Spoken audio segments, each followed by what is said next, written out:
Effort ব্যাপারটা না অদ্ভুত ম্যাজিক্যাল। কেউ আপনাকে চাঁদ তারার অনেক স্বপ্ন দেখাচ্ছে, কেউ আপনাকে নিয়ে সারাটা দিন কতটা বিফোর সেটা বোঝাতে চাইছে। উইকেন্ডে একটা ভালো মুভি দেখতে নিয়ে যাবে বলে প্রতিশ্রুতি দিয়ে দিন শেষে হঠাৎই ক্যান্সেল করে দিচ্ছে। আপনার সারাদিনের অপেক্ষার মান না রেখে হঠাৎই জাস্ট একটা অজুহাত দেখিয়ে বলে দিচ্ছে আজ ভীষণ ক্লান্ত, কার কথা বলে থেমে যাচ্ছে। আপনার ছোট ছোট ইচ্ছাগুলো কি অবলীলায় ভুলে যাচ্ছে, অথচ আপনি সারাটা দিন কেবলই অপেক্ষা করে আছেন। আপনার এই ছোট ছোট চাওয়াগুলো নিয়ে সারাটা দিন আপনার অপেক্ষার শেষ নেই। আপনার এই অপেক্ষার দাম দিল না বলে আপনি মনে মনে ভীষণ কষ্ট পেলেন, কিন্তু আপনি নীরব থেকে গেলেন।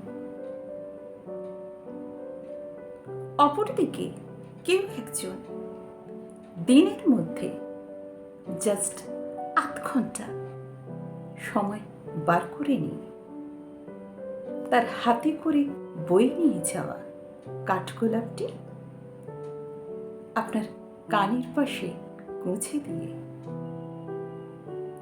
কপালে উষ্ণ চুমু দিয়ে বলল, চল ফুচকা খেতে যাবি। এই দ্বিতীয় ব্যাপারটা না ভীষণ সিম্পল, কিন্তু কি এফেক্টিভ, তাই না? যে আপনার অপেক্ষার মান রাখে না,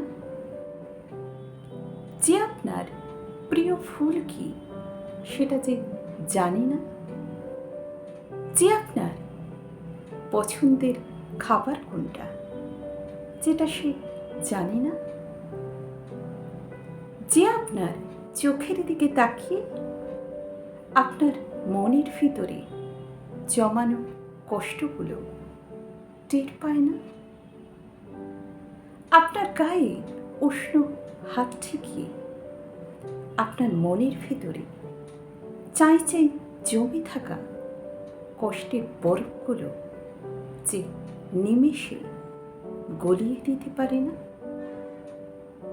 সে আসলে আপনার জীবনে ডেলি লাইফ অবসেশন ছাড়া আর কিচ্ছুটি না। আসলে আমাদের গোটা জেনারেশনটাই এখন মন ছোঁয়ার আগে ঠোঁট ছোঁয়ার বড্ড তারা।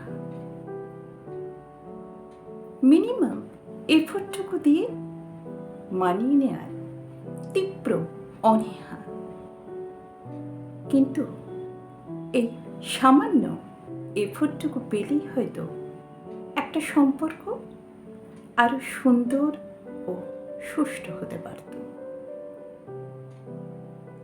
সেটা যেন ইদানিং আমরা কেবল ভুলে যাচ্ছি।